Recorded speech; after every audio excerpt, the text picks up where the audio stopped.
शांति। आज की तारीख है 24 मार्च 2022। साकार महावाक्य। बाबा कहते, मीठे बच्चे, एकांत में बैठ पढ़ाई करो। एकांत में बैठ पढ़ाई करो तो धारणा बहुत अच्छी होगी।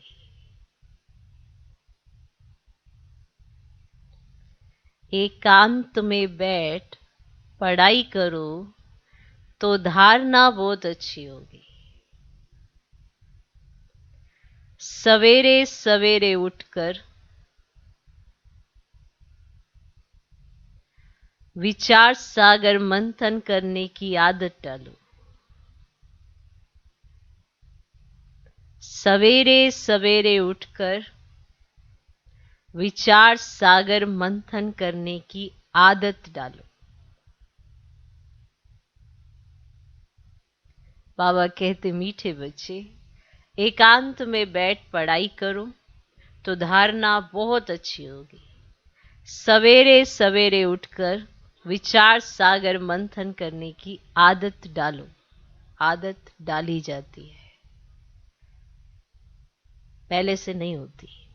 तो जो अच्छी आदतें हैं उनको डालना है, पुरानी आदतों को निकालना है। पुरानी आदतें भी होती है ना, जो बुरी आदतें होती है, बाबा ने कहा उनको निकालो। तो अच्छी आदत जो है उसको डालो, बुरी आदतों को निकालो। इसके लिए विचार सागर मंथन करो। जब तक मंथन नहीं करेंगे तो कैसा पता पड़ेगा क्या अच्छा क्या बुरा। इसीलिए विचार सागर मंथन करो और अच्छी आदत डालो। कौन सी?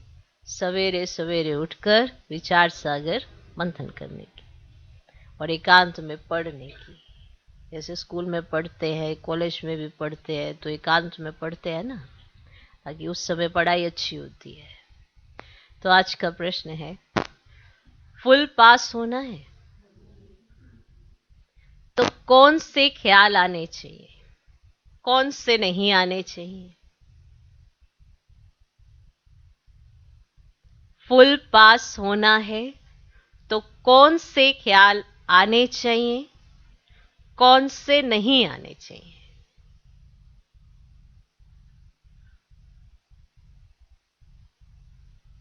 कौन से ख्याल आने चाहिए, कौन से नहीं आने चाहिए? फुल पास होना तो कौन चाहेगा फेल होना? कोई चाहता है क्या फेल होना? और फुल पास होना तो हर एक चाहेगा। कोई भी पढ़ाई करते हैं तो कहते हैं मैं फुल पास हो जाऊं। या फेल होना चाहता है कोई? फेल होना नहीं चाहता। तो कौन से ख्याल आने चाहिए, कौन से ख्याल नहीं आने चाहिए? उत्तर, फुल पास होने के लिए सदा यही ख्याल रहे कि हमें रात दिन खूब मेहनत करके पढ़ना है। फुल पास होने के लिए सदा यही ख्याल रहे कि हमें रात दिन खूब मेहनत करके पढ़ना है।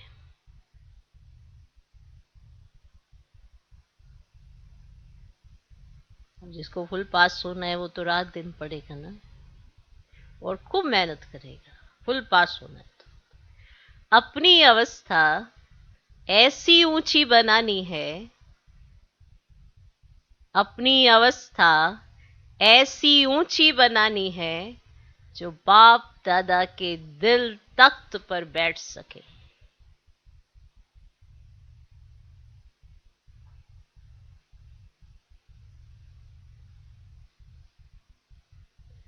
अपनी अवस्था ऐसी ऊंची बनानी है जो बाप दादा के दिल तख्त पर बैठ सके। नींद को जीतने वाला बनना है। तो बाबा कहते नींद को जीतने वाला बनना है। माना फुल पास होना है तो नींद जीती हुई होनी चाहिए ना। उस लौकिक पढ़ाई में भी जिसने नींद को जीत लिया तो अच्छे मार्क्स ले लेता है ना। नींद को जीतने वाला बनना है, खुशी में रहना है, खुशी में रहना है। बाकी ये ख्याल कभी नहीं आना चाहिए, बाकी ये ख्याल कभी नहीं आना चाहिए कि ड्रामा में व नसीब में जो होगा वह मिल जाएगा।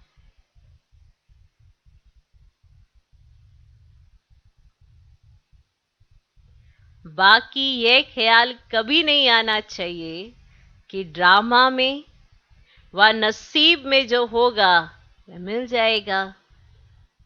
ये ख्याल अलबेला बना देता है। ये ख्याल अलबेला बना देता है।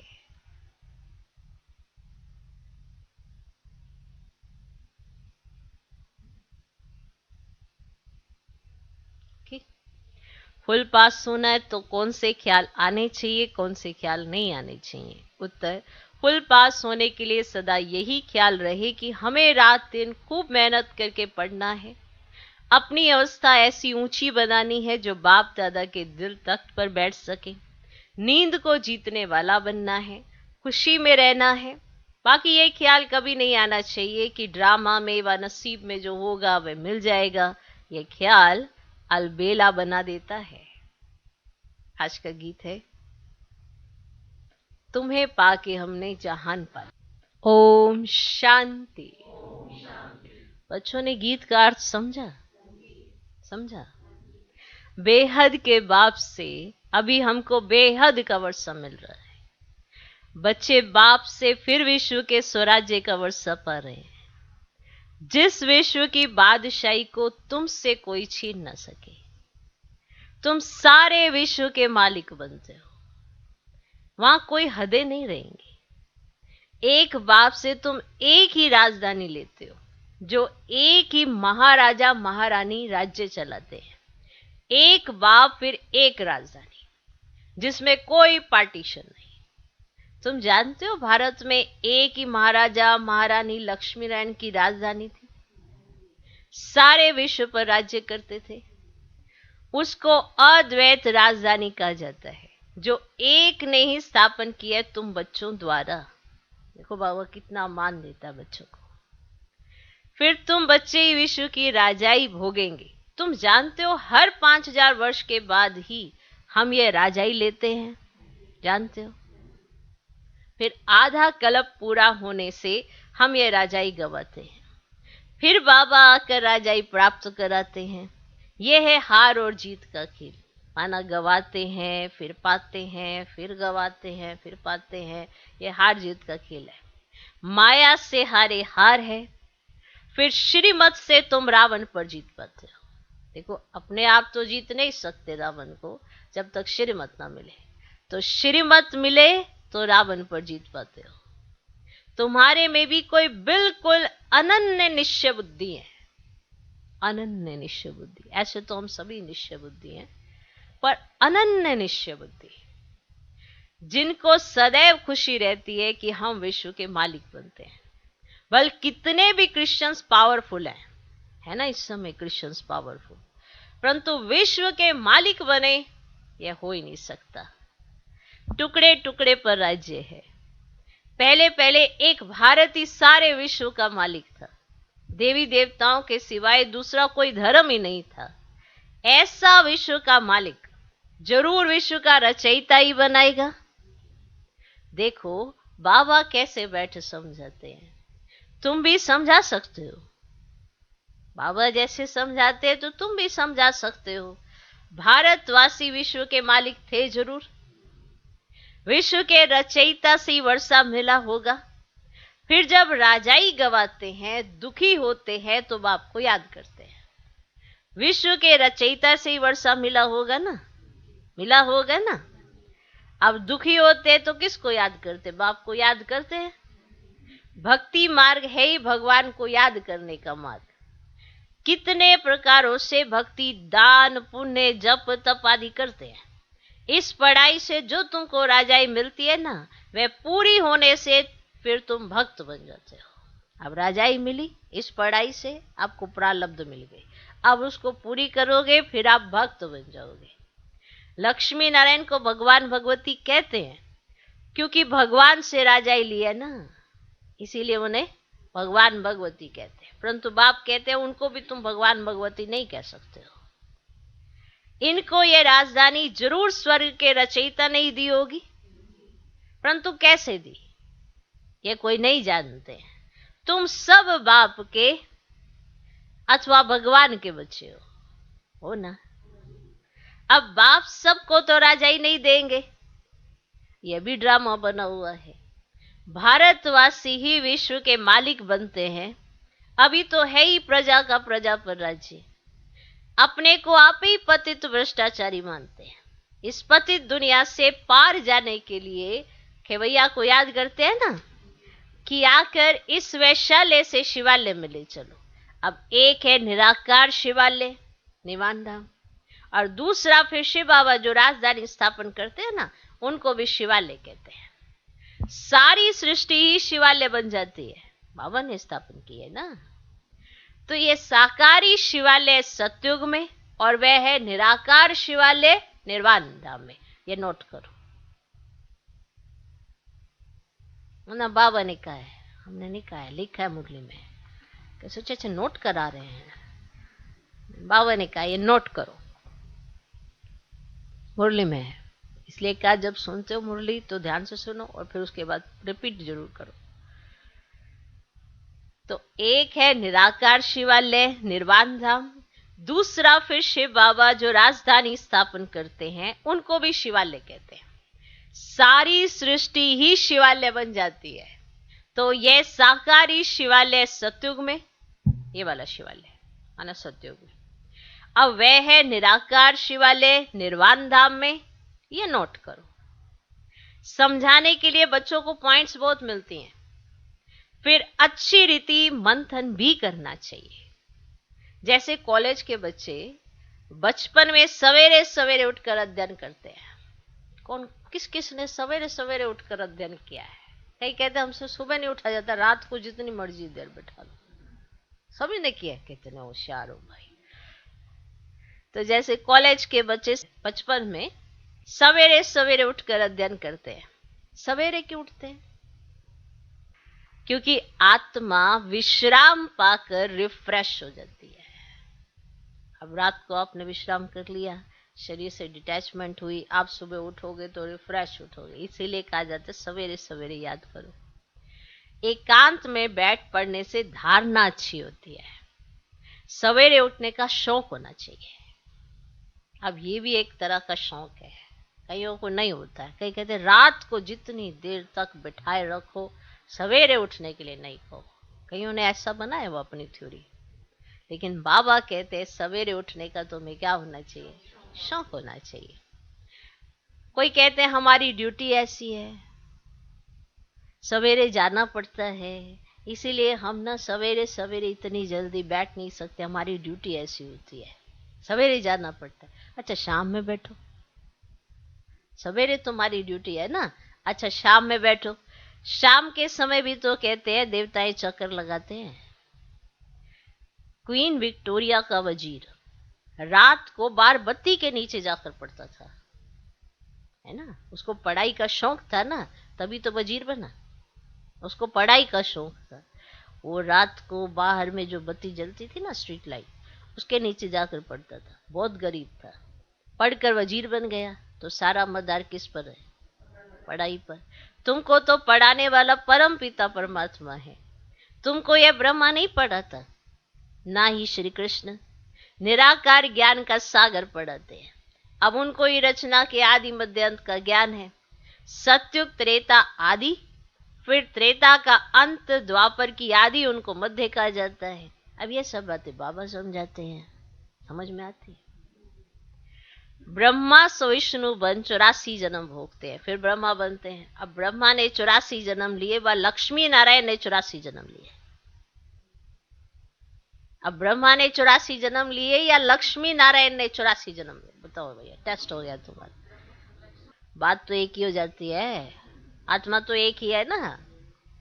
तो ब्रह्मा ने 84 जन्म लिए व लक्ष्मी नारायण ने 84 जन्म लिए, बात एक हो जाती है। इस समय तुम ब्राह्मण वंशावली हो, फिर तुम विष्णु वंशावली बनेंगे, फिर गिरते गिरते तुम शूद्र वंशावली बनेंगे। अब ये सब बातें बाप ही बैठे समझाते हैं। तुम जानते हो हम आए हैं वेद के बाप से श्रीमत पर चल विश्व के महाराजा महारानी बनने के लिए। तुम जानते हो ये बात अच्छे से पक्की है, जानते हो ना। प्रजा भी विश्व की मालिक ठहरी। अब इस पढ़ाई में बड़ी होशियारी चाहिए। देखो बनेंगे तो सब, पर पढ़ेंगे कैसे उसके आधार पर बनेंगे ना। तो इस पढ़ाई में बड़ी होशियारी चाहिए। जितना पढ़ेंगे पढ़ाएंगे उतना ऊंच पद पाएंगे। यह बेहद की पढ़ाई है, सबको पढ़ना है, पढ़ना है, सबको पढ़ना है। सब एक से ही पढ़ते हैं। फिर नंबरवार कोई तो अच्छी धारणा करते हैं, कोई तो जरा भी धारणा नहीं होती है। नंबरवार सब चाहिए। अब राजाओं के आगे दास दासियां भी चाहिए, चाहिए ना, चाहिए।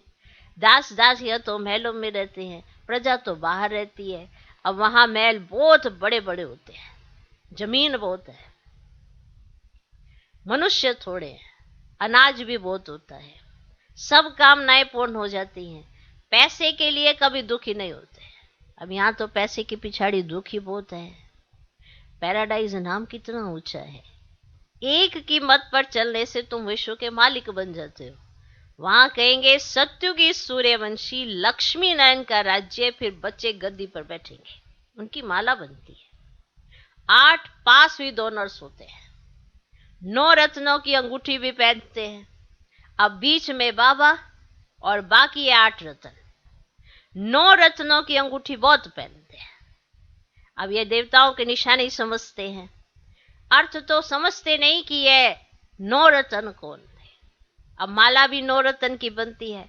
क्रिश्चियंस लोग ना बाह में माला डालते हैं, 8 रत्न और ऊपर फूल होता है। अब यह है मुक्ति वालों की माला। अब बाकी जीवन मुक्ति अथवा प्रवृत्ति मार्ग वालों की माला में फूल के साथ ना युगल दाना भी जरूर होगा। अब अर्थ भी समझाना है ना।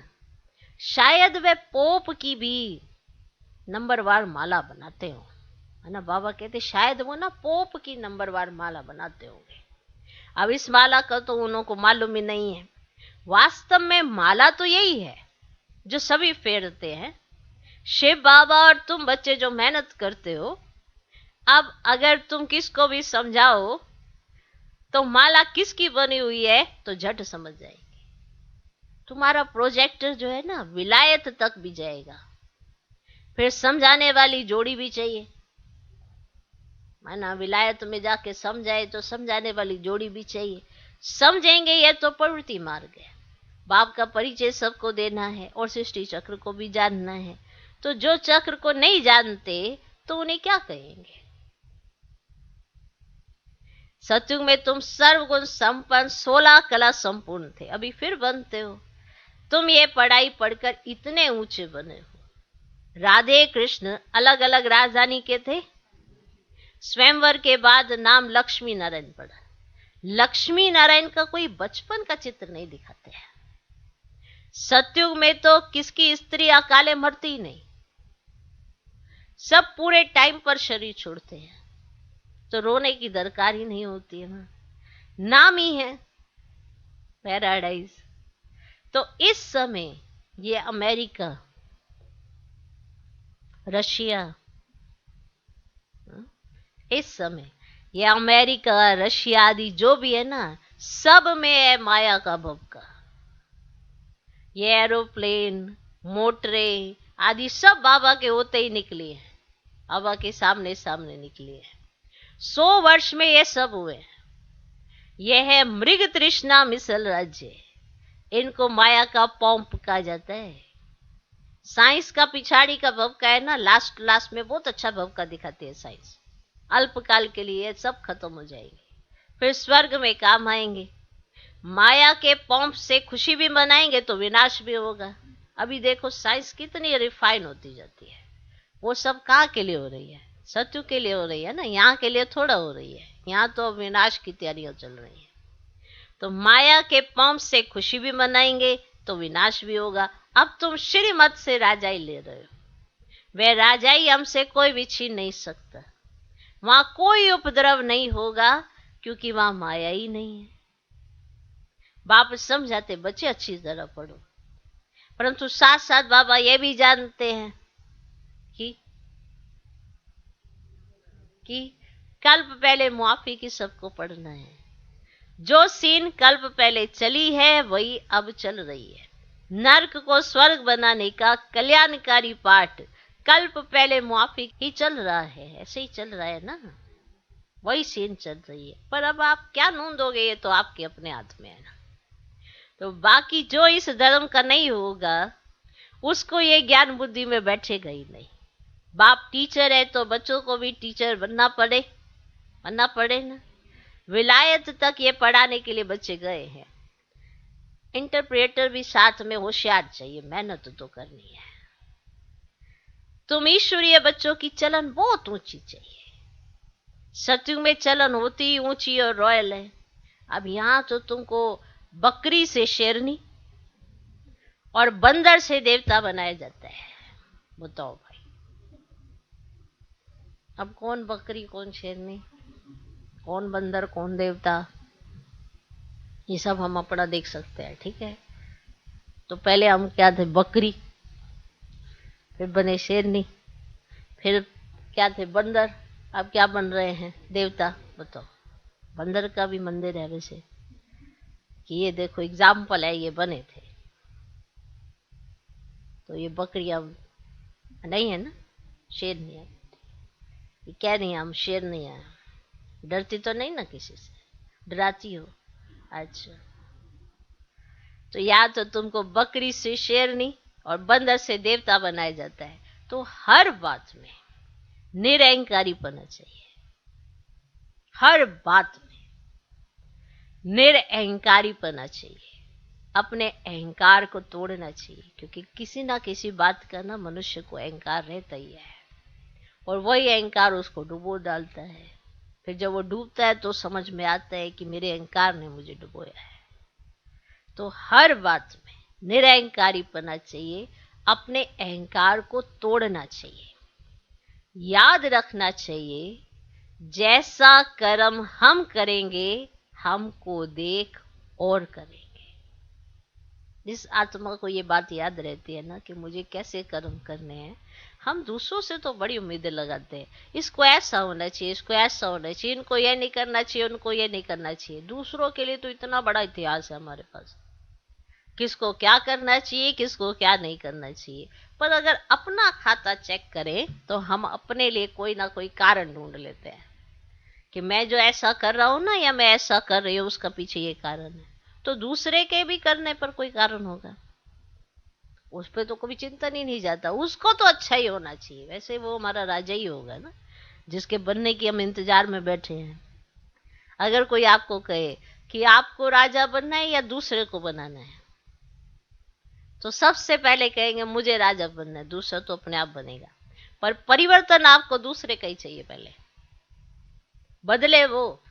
तो बताओ, आप कभी इस चिंतन में आ जाएं कि जैसा कर्म मैं करूंगा मुझे देख दूसरे करेंगे, तो अपने कर्म हमेशा एक्यूरेट लेकर चलेंगे। तो याद रखना चाहिए, जैसा कर्म हम करेंगे हमको देख और करेंगे। अपने हाथ से बर्तन साफ करेंगे तो सब कहेंगे कितने निरंकारी है। सब कुछ हाथ से करते हैं तो और ही जास्ती मान होगा आपका। जो अपने हाथों से सब कुछ करते हैं, कोई दूसरों से सेवा नहीं लेते हैं, तो सब उनका मान करते हैं। कईयों को दूसरों से सेवा लेने की आदत पड़ जाती है, फिर कहते हैं अब ये हम हमारी इज्जत नहीं करते हैं। तो आप अपनी इज्जत खुद ही गवाते हैं। अगर आपको रिगार्ड चाहिए तो आपको देना आना चाहिए, पर आपको रिगार्ड तो चाहिए पर देना नहीं आता है। तो इसीलिए बाबा कहते हैं देना सीखो, मिल अपने आप जाएगा। तो जो कर्म हम करते हैं हमें देख दूसरे करेंगे। अगर हम अपने हाथों से अपना सब कार्य करते हैं तो दूसरे कहेंगे ना कितना निरअहंकारी है, कोई अहंकार ही नहीं है। तो सब कुछ हाथ से करते तो और जास्ती आपको मान मिलेगा। कहाँ अहंकार आने से दिल से उतर जाते हैं। अगर आप दूसरों के सामने अपना अहंकार दिखाते हो तो ये नहीं कि दूसरा सामने से डर गया, वो ये समझ जाता है कि इसके अंदर अहंकार वो होता है, तो आप दूसरे के दिल से उतर जाते हो। फिर आप बहुत मेहनत करेंगे, अरे हमने ये किया ये किया ये किया, उसे सुनाने से कुछ नहीं होता। तो कहा अहंकार आने से दिल से उतर जाते। जब तक ऊंची अवस्था नहीं बनी तो दिल पर नहीं चढ़ेंगे तो तख्त पर बैठेंगे कैसे? अगर आपने ऊंची अवस्था नहीं बनाई है तो आपको लगता है कि हम दिल पर चढ़ जाएंगे और तख्त पर। पहले संगम पर दिल पर चढ़ना है तो सतयुग में जाकर तख्त पर चढ़ना है। तो पहले दिल पर चढ़ना पड़े। और माँ बाप को दिल पर चढ़ने वाले कौन से बच्चे? जो साफ एकदम सच्चाई सफाई और बिल्कुल सच्चे होते हैं। सच्चे किस बात के? अपने कर्मों के, दूसरों के कर्मों के सच्चे नहीं। तो इसीलिए जिसमें निरहंकारीपना होता है वो बाप के दिल पर चढ़ता ही चढ़ता है। तो जब तक ऊंची अवस्था नहीं बनी तो दिल पर नहीं चढ़ेंगे तो तख्त पर बैठेंगे कैसे? नंबरवार मर्तबे तो होते हैं ना। जिनके पास बहुत धन है तो फर्स्ट क्लास महल बनाते हैं, गरीब झोपड़ी बनाएंगे। इस कारण अच्छी तरह से पढ़कर फुल पास हो, अच्छा पद पाना चाहिए। ऐसे नहीं कि जो ड्रामा में होगा अथवा जो नसीब में होगा, ये ख्याल आने से ही नापास हो जाएंगे। नसीब को बढ़ाना है, ये समझ के बैठ नहीं जाना है कि जो नसीब में होगा। आपके नसीब में है तभी तो आपको बाप मिला। अब बाप ने ये देखना है कि आपके नसीब में क्या है। बाप तो आपको मिल गया नसीब से, अब बाबा को दिखाओ ना आपके नसीब में आपने क्या क्या जोड़ा है। जो बाबा ने पढ़ाया, जो श्रीमत दी, उसके हिसाब से चलो, फिर देखो अपना नसीब, खुद भी देखो, दूसरे को भी दिखाओ। ओके। तो ऐसे नहीं कि जो ड्रामा में होगा अथवा जो नसीब में होगा, ये ख्याल आने से नापास हो जाएंगे। नसीब को बढ़ाना है। समझ में आया? नसीब को बढ़ाना है। रात दिन खूब मेहनत कर पढ़ना है, नींद को जीतने वाला बनना है। अब जो ऐसी मेहनत करे उसे खुद को भी अनुभव होता है ना कि कुछ परिवर्तन हो रहा है। अब ये मेहनत ना करे, सारा दिन सोया रहे और बुद्धि में पर चिंतन पर दर्शन, जिससे भी बात करे उल्टी बात करे, तो बताओ उसकी अवस्था कैसे बनेगी? अब उसकी अवस्था नहीं बन रही, उसका भी दोषी वो किसी और को ठहराएगा तो स्वयं ही दोषी है। इसीलिए बाबा कहते हैं नींद को जीतने वाला बनना है। रात को विचार सागर मंथन करने से तुमको बहुत मजा आएगा। जब सारे सोए हुए होंगे, आप उठेंगे, विचार सागर मंथन करेंगे तो आपको बहुत मजा आएगा। बाबा को कोई बतलाते नहीं है कि बाबा हम ऐसे विचार सागर मंथन करते हैं, तो बाबा के पास ऐसा कोई पत्र नहीं आया कि जो सब कहे कि बाबा हमने ऐसे विचार सागर मंथन किया। तो बाबा समझते हैं कि कोई उठता ही नहीं है, कोई उठता ही नहीं है। उठे तो बताए तो फिर बाबा को भी समझ में आए, तो बाबा समझ जाते हैं कि कोई उठता ही नहीं है। शायद इनका ही पार्ट है विचार सागर मंथन करने का। तो शिव बाबा शायद इनका ही पार्ट है ना, ब्रह्मा बाबा का, तो शायद इनका ही पार्ट है विचार सागर मंथन करने का। नंबर 1 बच्चा तो यही है ना। अब बाबा अनुभव बताते हैं, उठकर याद में बैठो। ऐसे ऐसे ख्याल किए जाते हैं, ये सृष्टि का चक्र कैसे फिरता है, ऐसे सोचो, ऐसे बैठो ना, सोचो ये सृष्टि का चक्र कैसे फिरता है। ऊंचे ते ऊंचा है बाबा, फिर सूक्ष्म वतनवासी ब्रह्मा विष्णु शंकर, फिर ब्रह्मा क्या है, ऐसे सोचो। देखो बाबा सारी युक्तियां बताते, बताओ आपको मेहनत करने की भी जरूरत नहीं। अच्छा विष्णु क्या है, ऐसे ऐसे विचार सागर मंथन करना चाहिए। अच्छा तो विचार सागर मंथन करने की आदत डालनी है तो कैसे करना है? ब्रह्मा क्या है, विष्णु क्या है, सृष्टि चक्र क्या है, ये सुदर्शन चक्र क्या होता है, ऐसे ऐसे विचार करो। कहीं पूछते प्रश्न कि ये विचार सागर मंथन करना कहते किसे हैं, तो आप करोगे तो बाबा मदद भी करेंगे, फिर ऑटोमेटिकली आपको संकल्प आने लगेंगे, अच्छा ऐसा है ऐसा है। ओके। अच्छा मीठे मीठे सिकिलधे बच्चों प्रति मात पिता बाप दादा का याद प्यार और गुड मॉर्निंग। रूहानी बाप की रूहानी बच्चों को नमस्ते। हम रूहानी बच्चों के भी रूहानी बाप को नमस्ते नमस्ते नमस्ते। Good morning good morning good morning. धारणा के लिए मुख्य सार पहला पॉइंट, जो कर्म हम करेंगे हमको देख और करेंगे। जो कर्म हम करेंगे हमको देख और करेंगे, इसलिए हर कर्म पर ध्यान देना है। जो कर्म हम करेंगे हमको देख और करेंगे, इसलिए हर कर्म पर ध्यान देना है। बहुत बहुत निर्मांचित,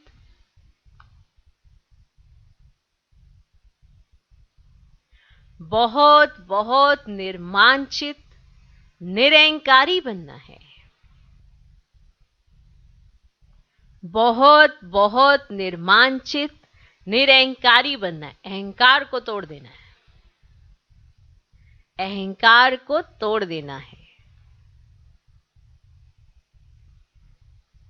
दूसरा पॉइंट, अपना नसीब माना तकदीर ऊंचा बनाने के लिए अच्छी रीति पढ़ाई पढ़नी है। अपना नसीब माना तकदीर ऊंचा बनाने के लिए अच्छी रीति पढ़ाई पढ़नी है। सवेरे सवेरे उठकर, सवेरे सवेरे उठकर बाप को याद करने का शौक रखना है। सवेरे सवेरे उठकर बाप को याद करने का शौक रखना है। तो अपना नसीब माना तकदीर ऊंचा बनाने के लिए अच्छी रीति पढ़ाई पढ़नी है। सवेरे सवेरे उठकर बाप को याद करने का शौक रखना है। आज का वरदान, त्रिकालदर्शी स्थिति द्वारा, त्रिकालदर्शी स्थिति द्वारा मूंझने की परिस्थितियों को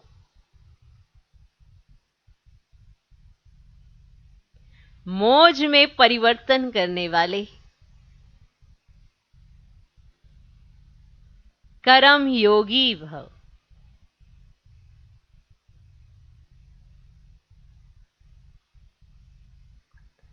त्रिकालदर्शी स्थिति द्वारा मूंझने की परिस्थितियों को मौज में परिवर्तन करने वाले कर्म योगी भव। जो बच्चे त्रिकालदर्शी हैं वे कभी किसी बात में मूंझ नहीं सकते, क्योंकि उनके सामने तीनों काल क्लियर हैं। ठीक, जो बच्चे त्रिकालदर्शी हैं वे कभी किसी बात में मूंझ नहीं सकते, क्योंकि उनके सामने तीनों काल क्लियर हैं। जब मंजिल और रास्ता क्लियर होता है तो कोई मूंझता नहीं। कोई मूंझता है क्या? जब मंजिल और रास्ता क्लियर होता है तो कोई मूंझता नहीं। त्रिकालदर्शी आत्माएं कभी कोई बात में सिवाय मौज के और कोई अनुभव नहीं करती। चाहे परिस्थिति मुंझाने की हो, लेकिन ब्राह्मण आत्मा उसे भी मौज में बदल देगी, क्योंकि अनगिनत बार ये पाठ बजाया है। ये स्मृति कर्म योगी बना देती है। वे हर काम मौज से करते हैं। वे हर काम मौज से करते हैं। कौन? त्रिकालदर्शी स्थिति वाले। आज का स्लोगन, सर्व का सम्मान प्राप्त करना है। करना है, कौन नहीं करना चाहेगा? सबको चाहिए कि सारे मेरा सम्मान करें। सर्व का सम्मान प्राप्त करना है तो हर एक को सम्मान दो। सर्व का सम्मान प्राप्त करना है तो हर एक को सम्मान